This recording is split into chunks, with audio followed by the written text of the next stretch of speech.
बिस्मिल्लाहिर्रहमानिर्रहीम। अस्सलामु अलैकुम। दोस्तों, सीरतुन्नबी सल्लल्लाहु अलैहि वसल्लम के सिलसिले में ग़ज़वात का तज़किरा चल रहा है।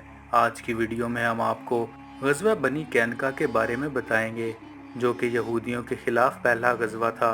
दोस्तों, मदीना मुनव्वरा में यहूदियों के एक कबीले का नाम बनी कैनका था। ये लोग यहूदियों में सबसे ज़्यादा जंगजू और लड़ाका समझे जाते थे। हिजरत के बाद नबी अकरम सल्लल्लाहु अलैहि वसल्लम ने यहूदियों से एक मुआहदा फरमाया था। इस मुआहदे में तय हुआ था कि ये लोग कभी भी आप सल्लल्लाहु अलैहि वसल्लम के मुकाबले पर नहीं आएंगे और ना ही आप सल्लल्लाहु अलैहि वसल्लम के दुश्मनों की मदद करेंगे।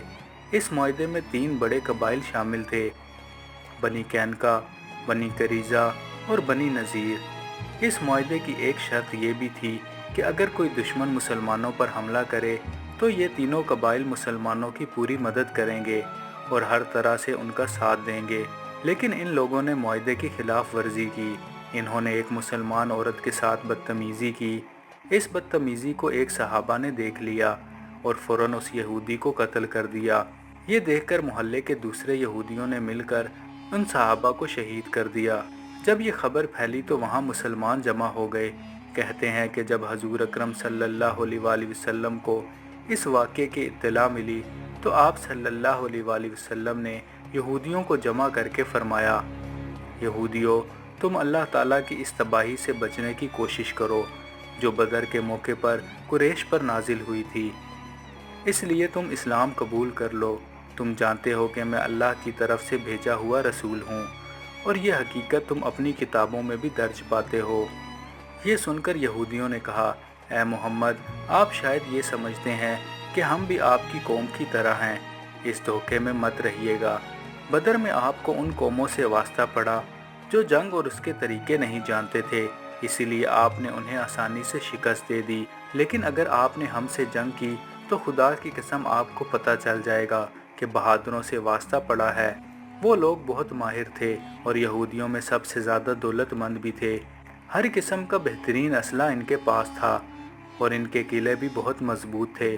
इनके अल्फाज पर अल्लाह ताला की तरफ से सूरह अल इमरान की आयत नाजिल हुई, जिसका तर्जुमा ये है, ए नबी सल्लल्लाहु अलैहि वसल्लम, आप उनसे कह दीजिए कि बहुत जल्द तुम मुसलमानों के हाथों से जिल्लत उठाओगे और आखिरत में जहन्नुम की तरफ हाँक कर ले जाओगे और वो जहन्नम बहुत ही बुरा ठिकाना है। दोस्तों, कहते हैं कि इस धमकी के बाद बनी कैनका ने अपने किले बंद कर लिए। हजूर अकरम सल्लल्लाहु अलैहि वसल्लम अपना सहाबाए किराम के साथ उनके किलों की तरफ रवाना हुए। इस ग़ज़वा में आप सल्लल्लाहु अलैहि वसल्लम का परचम सफ़ेद रंग का था, जो हज़रत हमज़ा रज़ी अल्लाह ताला अन्हु के हाथ में था। इनके किलों की तरफ रवाना होने से पहले आप सल्लल्लाहु अलैहि वसल्लम ने हज़रत अबू लुबाबा रज़ी अल्लाह ताला अन्हु को मदीना मुनव्वरा में अपना कायम मकाम मुकर्रर फरमाया। यहूदी बस्तियों का मुहासरा कर लिया गया। ये मुहासरा बहुत सख्त था और 15 दिन तक जारी रहा। आखिरकार अल्लाह ताला ने उन यहूदियों के दिलों में मुसलमानों का रौब डाल दिया और वो इस मुहासरे से तंग आ गए। हालांकि उन यहूदियों की तादाद उस वक्त तकरीबन 700 जंगजू थी। इन्होंने दरख्वास्त की कि हम यहाँ से निकल कर जाने के लिए तैयार हैं, शर्त यह है कि हमें निकलने का रास्ता दिया जाए।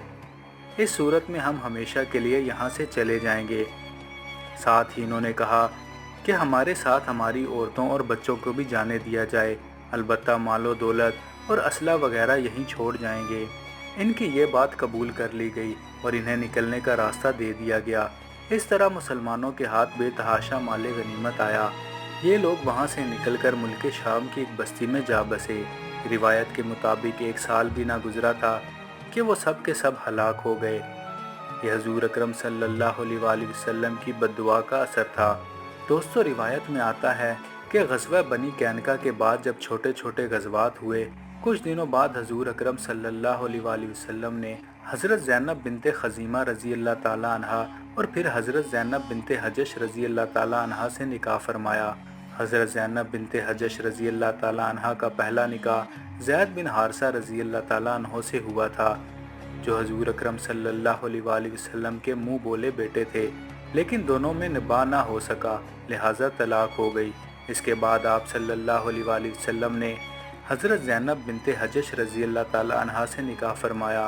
پھر حضور اکرم صلی اللہ علیہ وآلہ وسلم نے حضرت عائشہ رضی اللہ تعالیٰ عنہا کو دیکھ کر فرمایا، جناب زینب کے پاس جا کر خوشخبری سنا دو کہ اللہ تعالیٰ نے آسمان پر میرا نکاح ان سے کر دیا ہے۔ اس بارے میں اللہ تعالیٰ نے سورہ الاحزاب میں یہ آیت نازل فرمائی تاکہ لوگ شک و شبہ میں نہ پڑیں کہ آپ صلی اللہ علیہ وآلہ وسلم نے اپنے منہ بولے بیٹے کی طلاق شدہ بیوی سے نکاح کیا ہے۔ دراصل عرب کے جاہلانہ معاشرے میں منہ بولے بیٹے کو حقیقی بیٹے کی طرح محرم سمجھا جاتا تھا اور اس کی طلاق شدہ بیوی سے نکاح کو ناجائز جانا جاتا تھا۔ ساتھ ہی منہ بولے بیٹے کو وراثت میں بھی حصہ دیا جاتا تھا۔ اسلام نے اس بری رسم کو بالکل ختم کر دیا اور اس کی ابتدا حضور اکرم صلی اللہ علیہ وآلہ وسلم نے فرما دی۔ حضور اکرم صلی اللہ علیہ وآلہ وسلم نے اپنے صحابہ کرام کو دعوت ولیمہ بھی کھلائی۔ کہا جاتا ہے کہ اسی دن پردے کی آیت نازل ہوئی۔ یاد رہے کہ 3 ہجری میں غزوہ احد پیش آیا۔ احد کا پہاڑ مدینہ طیبہ سے 2 میل کے فاصلے پر ہے۔ اس پہاڑ کے بارے میں ارشاد ہے، یہ ہم سے محبت کرتا ہے اور ہم اس سے محبت کرتے ہیں۔ جب تم اس کے پاس سے گزرو تو اس کے درختوں کا پھل تبرک کے طور پر کھا لیا کرو، چاہے تھوڑا ہی کیوں نہ ہو۔ مزید ویڈیوز کے لیے چینل کو سبسکرائب کریں۔